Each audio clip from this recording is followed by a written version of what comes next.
was in my life before I reconnected with Second Chance Center. I was lost.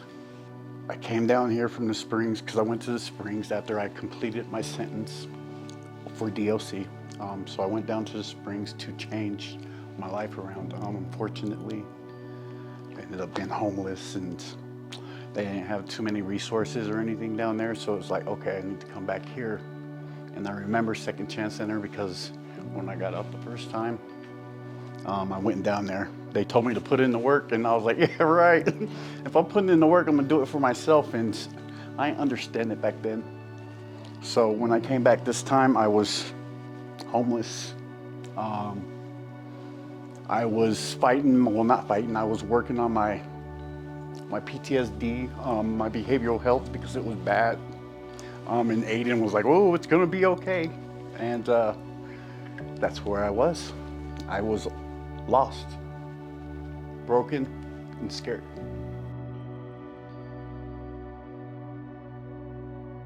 When I first met Eugene, he was at a low point in his life. He was struggling, but he was very open and honest. He was transparent. You guys aren't gonna do anything for me. Second Chance is not gonna do anything for me. They're not gonna do nothing. And that was me just lying to myself so I could have that excuse to go run and do what I do best and not focus on me and put in the work and trust in the process. Trust in the process for Eugene was a matter of, I'd say, a combination of pumping the brakes. Let's pump the brakes, Eugene, and let's just take it day by day. He is very eager to plan a week ahead, 2 weeks ahead, a month ahead, 6 months ahead, and then get caught up in that planning. I didn't want to go back to the old behaviors, and I came in, I called Aiden, I'm like, Aiden, I'm gonna go back, I need help. And Aiden was like, no, come here. Eugene, get over here now, he said. And I was always here diligently, no matter what, because I had to trust in the system. Stephanie I have a lot of respect for her and a lot of love for Miss Stephanie. She's like my sister.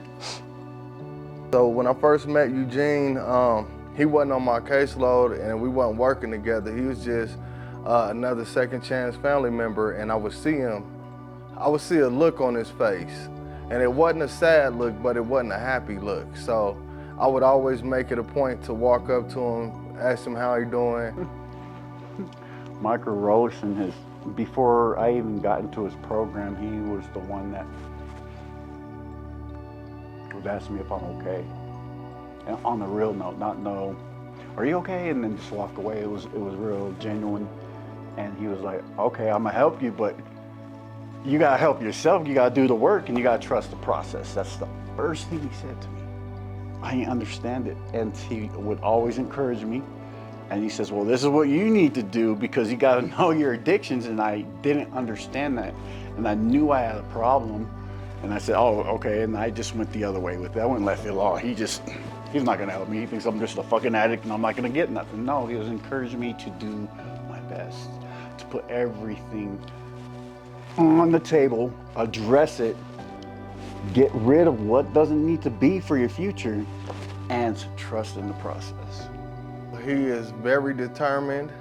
He very much understands why he had to do his own studying. He couldn't just listen to what everybody else was telling him. He knew that. And so he studied up on the CDL. He studied up on Local Union 111. He studied up on the apprenticeship program. He's probably one of the only people that ever came into the apprenticeship readiness program and asked me, Mike, how do I get to becoming a staff member at the Second Chance Center helping other people get here like you did? What I most look forward in the future is basically being able to come back to Second Chance and to have that opportunity to work here. Because I love people. I just need to do some healing first and make sure that, not make sure, let you guys see that I'm a big boy again.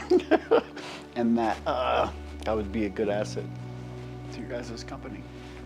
A go-getter. Yeah, he's a go-getter. He ain't gonna let nothing stop him.